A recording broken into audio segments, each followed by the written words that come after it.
వాళ్ళంతా కూడా ఇంకా కూడా అమరావతి పైన కుట్రలు ఆగడం లేదు.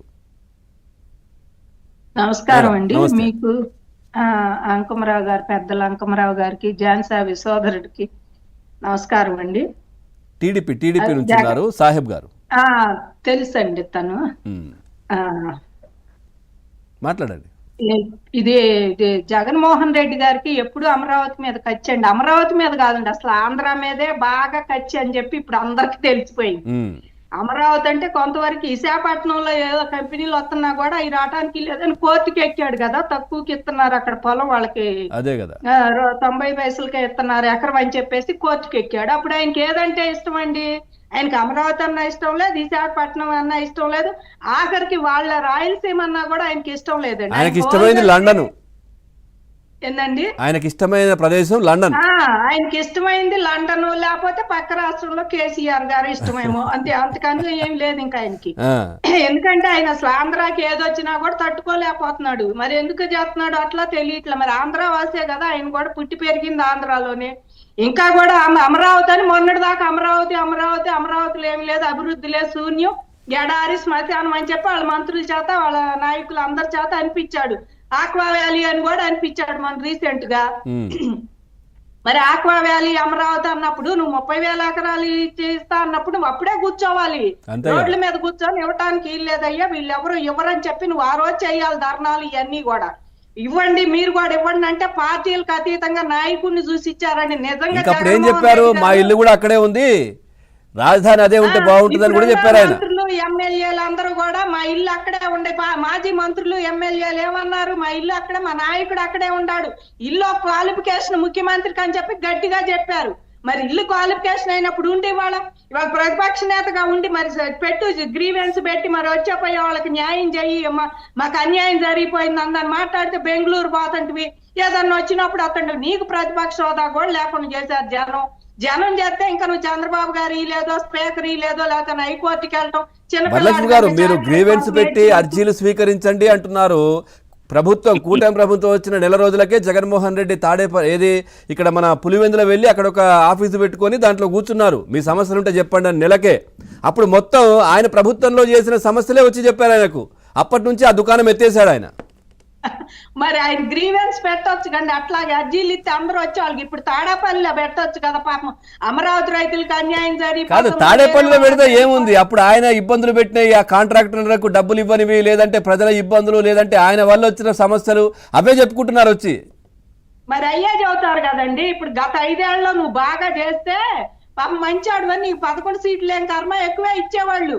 నువ్వు గత 5 సంవత్సరాల్లో ఏమన్నా చేశాడండి? సంక్షేమ పథకాల రూపంలో పూర్తికాతో ఇచ్చి ఆ ఓట్లు కొనుక్కునే లెక్కలో ఉన్నాడు గాని అభివృద్ధి అనేది ఏనాడన్నా ఆంధ్రాకి చూపించాడండి?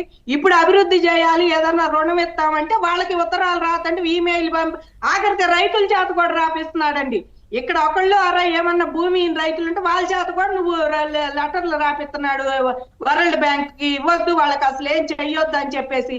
అంటే ఆంధ్రప్రదేశ్ అంతా నాశనం అవ్వాలి, ఎవరు ఇవ్వద్దు, నాకు మళ్ళీ గవర్నమెంట్ ఈ రైతు బజార్లు, కలెక్టర్ ఆఫీసులు అన్ని కూడా తనఖాలు పెట్టి అప్పులు తెచ్చి సంక్షేమ పథకాల రూపంలో 10 రేషన్ కార్డులు ఉంటే నువ్వు ఇచ్చింది 6గురికి 5గురికి ఇచ్చావు అంతే. ఇంకా అంతకు మించి నువ్వేమి ఇవ్వాలి. అక్కడ అందరూ తీసేసావు. కరెంటు బిల్లు అన్నా, ఒక కారు ఉందన్నా, ఇవన్నీ ఉండి గతంలో ఉన్నాయి మొత్తం తీసేసి ఇచ్చావు.